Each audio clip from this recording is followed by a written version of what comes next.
All right, buckle up, everybody, because today we are diving deep into a question that, well, it's been debated for centuries. Does science make religion obsolete? Oh, wow. Yeah, that's a big one. It is, and we've got this opinion piece here. It's called Why We Don't Need Religion in Today's Time, Embracing the Scientific Temperament. It's by Praveen Ramachandra, and let me tell you, it really gets you thinking. Well, the author's definitely making a bold statement there right off the bat. But it seems like instead of just dismissing religion altogether, he's proposing this scientific temperament as the way forward. Right, that's what intrigued me too. Yeah, I'm definitely curious to see how he backs that up. Well, he starts off by, he takes a look at just how far science has come. I mean, we're talking decoding the human genome, exploring Mars, we're understanding the universe on a level that, I mean, would have been unimaginable just a few centuries ago. Oh, absolutely. The progress is just mind-blowing. It Yeah. really makes you wonder, how can we attribute all of that simply to, well, to divine intervention? That's what he's saying. It's like hard to reconcile those two things. Yeah, it really is. And then he brings up that classic Neil deGrasse Tyson quote, "The good thing about science is that it's true whether or not you believe in it." Oh, that's a good one. Yeah, it really drives home that fundamental difference, between faith and evidence. Yeah. But, one thing that I think a lot of people kind of get stuck on is this question, can we even have morality without religion? Oh, yeah, that's the big one, right? It is. It's like if we ditch religion, do we like lose our moral compass? Right, exactly. But the author's arguing that, no, we can absolutely be good without God. And he points to secular philosophies like humanism as like a solid foundation for ethical behavior. Okay, so he's not just like name-dropping humanism, right? Sure. He actually gives some practical examples of how it works. He does. Like, okay, let's say you're at work and you see a colleague doing something unethical. Humanism would encourage you to pause Mhm. and consider everyone involved. Mm. What would promote well-being? Mm. What's fair?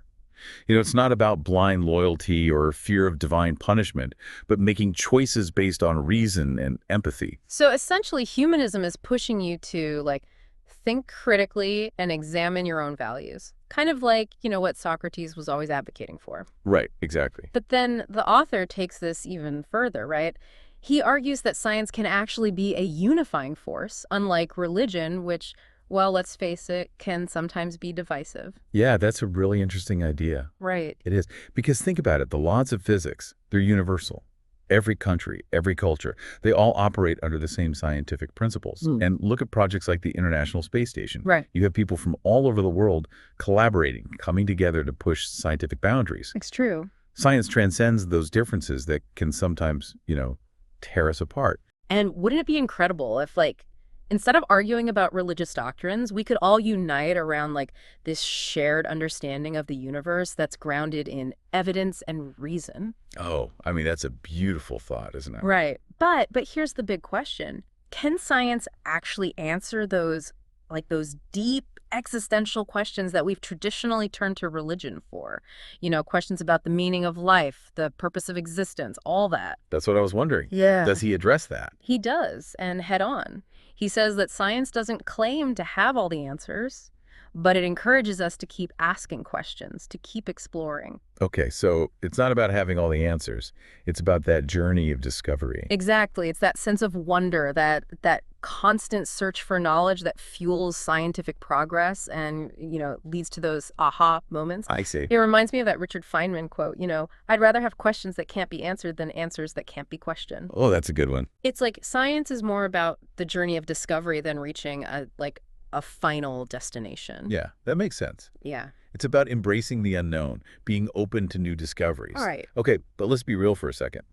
When a crisis hits, like that pandemic we all just lived through, Mhm. does science really hold up better than, say, prayer? Well, he tackles that too. Does he? Yeah. The article argues that in those situations, science provides tangible solutions. Hmm. Like he brings up the development of vaccines as a perfect example. Okay.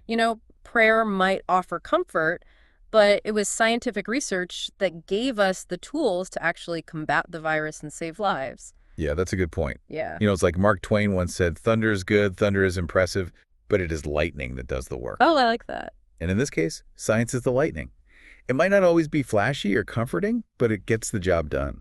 That's a great analogy. Okay, so we've established that science helps us solve problems. But the author goes even further. He argues that it helps us avoid problems in the first place. Really? Yeah. He says the scientific method, with its emphasis on observation, experimentation, all of that, is basically training for critical thinking. Oh, okay, that's interesting. Right. And in a world where, misinformation spreads like wildfire online, critical thinking is like, well, it's essential. Absolutely, Mhm. especially these days. So you see a crazy headline, right? Do you just accept it? Or do you like put on your scientist hat and start asking those critical questions? Right, like what's the source? Is there any real evidence to support this claim? Does it even make sense? Exactly. It's like the scientific temperament gives you this like built-in BS detector. Yeah, I like that. A BS detector. That's a great way to put it. Right. And it's so important. Voltaire once said, those who can make you believe absurdities can make you commit atrocities. Wow. Yeah, that's a powerful statement. It is. And it just highlights how vital critical thinking is, Yeah. especially in today's world. Absolutely. And the author's arguing that embracing that scientific temperament can really help us like safeguard ourselves against manipulation. But now he takes things in a direction that I honestly didn't see coming.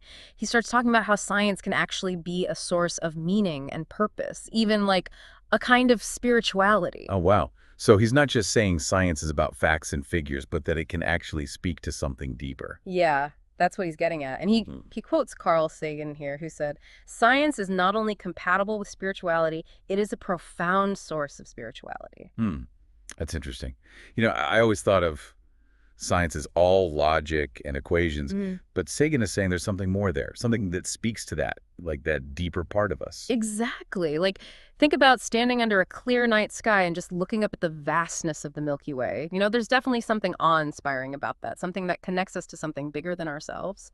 Oh, absolutely. It makes you feel so small and insignificant, but also like you're part of this incredible vast universe. Right. And that sense of wonder, that curiosity about the universe and our place in it, that's like the driving force behind scientific discovery. So it's not just about cold, hard facts. It's about that pursuit of knowledge, that constant exploration that can be, well, really fulfilling. Right. It's like science itself becomes a source of meaning and purpose. But okay, let's play devil's advocate for a second.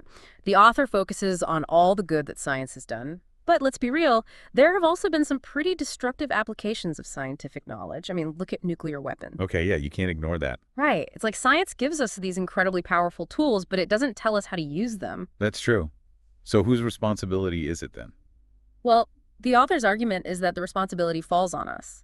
It's not about blindly following science, but using our values, our judgment, to guide how we apply scientific knowledge. So it's like we've developed all these ethical frameworks for things like nuclear power, right? Yeah. And we need that same kind of careful thinking applied to AI, genetic engineering, all these powerful tools that science is giving us. Exactly. That's where the scientific temperament becomes even more important. It's not just about the facts and discoveries, it's about approaching knowledge with a sense of responsibility. And with an awareness of the potential consequences. Right. This is where I want to bring you into the conversation, dear listener. Think about your own experiences. Have you ever felt that tension between what science tells us and what you might have been taught or believed before? Yeah, it's a question I think we all grapple with at some point. Yeah. And the author's presenting this really compelling case for embracing the scientific temperament.